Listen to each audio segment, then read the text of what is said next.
guys, let's do day 15 here. We are going to do the ELA and Math together because again, it's another heavy math. Numbers 1 through 8. I dropped my marker. Numbers 1 through 8 is subtracting up to 5 digits. I know you can do it. If you have any questions or problems with it, let me know. We've done the ungrouping. I know you can do this. We'll do one example, which is number 1. Sorry. I'll do number 1 as an example just to practice ungrouping. So 4,314 minus 2,532. Bam! So remember we always started our ones and we're subtracting, so we're going to take them away. 4 minus 2 equals 2. Okay. 1 minus 3. Take 3 from that. I got marker all over me from the pages. Take 1. Take 3. Come on. Come. What? You can't? Okay. So we're going to have to ungroup. So we're going to make this 3, 2. We're going to make this 1 and 11. Okay. 11 minus 3 equals 8. 2 minus 5. Take 5. Come on. Take it. Take it. Oh, can't do it again. So 2 minus 5, we're going to ungroup this 4 into a 3. We're going to make that 2, a 12. 12 minus 5 equals 7. 3 minus 2 equals 1. 1,782. That's example number 1. Number 2, or the second part is the line drawn on the figure a line of symmetry, right, yes or no? What does symmetry mean? That means if you folded that shape on the line, they would be identical on both sides. So let's look at an example, the first one they give you. This is kind of like it. Again, this is me cutting it, not even using a ruler or anything. So if I fold this part down on this line, will it be the same on both sides? Will I have a perfect symmetrical? No. They don't look at all like each other. So the answer for number 9 would be no. That is not a good line of symmetry. It does not give you an identical object, the identical image on either side of that line. But let's take a look at number 14. 14 is a triangle again. I just cut it, use a straight edge. And we have our line of symmetry.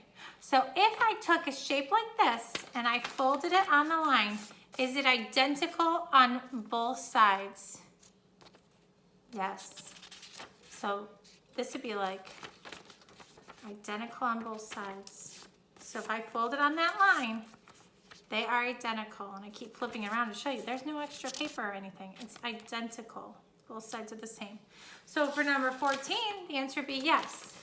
If you are like, Mr. Say, I'm not seeing it, then take a piece of paper, try and do it the best you can like that, and see if you fold it on both sides. You may have to do some measuring to say, hey, are all of these sides the same? Are they not?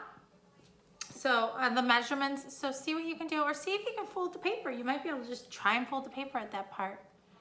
So there's that. Now let's go to numbers 15 through 23. 15 through 23 is multiplying fractions, and it says write the answer in its simplest form. For right now, I want you to write the answer in its most proper form. So if it's an improper fraction, I want you to make it into a proper fraction. Again, someday I might go over the simplest form for you guys, but I'm not right now. And I'll attach another answer key because it won't match what you're going to see exactly. But just know, if it's an improper fraction, you're going to make it into a mixed number. And I'm going to show you an example with number 15 right now. This is your study. How do I multiply a whole number times a fraction? First of all, relax. It's cool. It's cool. So you're going to make your whole number into a fraction. Anytime we want to make a whole number into a fraction, we just put our line and we always put it over 1. So if that number said 1,000 over 1, that's 1,000. 5 over 1, that's 5. 100 over 1, that's 100. 1 million over 1, it's 1 million. So now what we're going to do is multiply across. 5 times 3 equals 15. 1 times 4 equals 4. Oh my gosh, do you see this lady? She's wearing a pineapple hat with her scuba gear to a wedding at the St. Clair Inn. No scuba gear.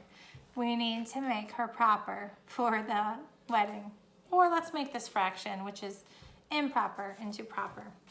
So this will be on Google Classroom again. I'm going to do an example of this one, how to change this 15 over 4 into a mixed number.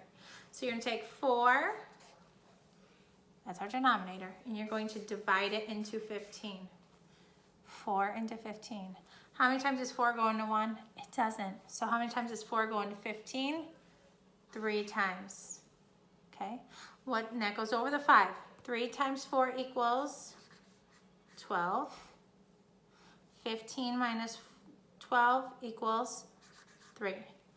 So how do I make my thing? My mixed number.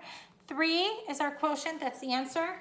That is going to be our whole number. So the 3, and then we have this remainder. This remainder turns into our new numerator. So 3 over, and guess what never changes? The denominator always stays the same. So our answer is going to be 3 3/4. You're going to do the same thing. You're going to make them both into fractions. You're going to multiply them across, and you're going to make them into mixed numbers. Not necessarily the simplest form. And then Charlie's parents have just told them that their family will be moving across the country in a month. What? Write a short story about Charlie's reaction to the news. Use dialogue in your writing. What is dialogue? That is people talking, and we put it around with quotation marks. So again, I'm going to put this up, let me see. I'm going to put this up on our Google Classroom, but quotation marks are used to show dialogue. We went over dialogue and dialogue tags and quotation marks, I think, in week 1. So they go before and after the words, someone said, I got an A on my test, Billy told his mom. So we're going to go over different things. You can put your dialogue in different ways. You can put it at the beginning. There are 3 ways to use quotation marks, said Mr. Smith. Or you can put it at the end. Mr. Smith said there are 3 ways to use quotation marks. Or option 3 in the middle. There are 3 ways to use quotation marks. Wait, there are 3 ways to use quotation marks, comma. Now our dialogue tag. Mr. Smith said, oh my gosh, comma, and more words. More words did he say? But if you practice, you'll figure it out. You will. Remember, always capitalize the first word, the first letter of the quote. A comma is used to separate the dialogue and the speaker. And a question mark or exclamation mark can take the place of a comma inside a quote. So this will be up on Google Classroom. So put some stuff in there. Charlie may say or cry, or he might be excited and he might shout, or whatever he's going to do. You're going to put that Charlie reaction and send that to me, because I think that'd be awesome. So if you could send me a picture of it, put it on Google Classroom, or email it, or put it on Homeroom, I'd love to see how your Charlie's reaction is. All right, that's it for day 15.